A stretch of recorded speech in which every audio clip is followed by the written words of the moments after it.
شروع اللہ کے نام سے جو بڑا مہربان اور نہایت رحم فرمانے والا ہے۔ حضرت انس بن مالک رضی اللہ تعالی عنہ سے روایت ہے، وہ بیان کرتے ہیں کہ میں رسول اللہ صلی اللہ علیہ وآلہ وسلم کے ساتھ چل رہا تھا۔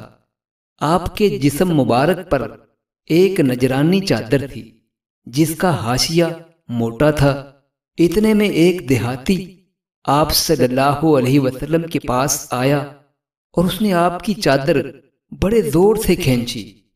انس رضی اللہ تعالیٰ عنہ نے بیان کیا کہ میں نے نبی کریم صلی اللہ علیہ وسلم کے شانے کو دیکھا کہ زور سے کھینچنے کی وجہ سے اس پر نشان پڑ گئے۔ پھر اس نے کہا، اے محمد، اللہ کا جو مال آپ کے پاس ہے اس میں سے مجھے دیے جانے کا حکم فرمائیے۔ اس وقت میں نے نبی کریم صلی اللہ علیہ وسلم کو مڑ کر دیکھا تو آپ مسکرا دیے۔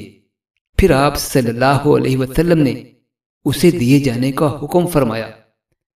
رسول اللہ صلی اللہ علیہ وسلم کے اخلاق فاضلہ کا یہ حال تھا، یعنی کہ اپنا آپ کا اخلاق اتنا شاندار تھا کہ ایک لونڈی مدینہ کی لونڈیوں میں سے آپ کا ہاتھ پکڑ لیتی اور اپنے کسی بھی کام کے لیے جہاں چاہتی آپ کو لے جاتی تھی۔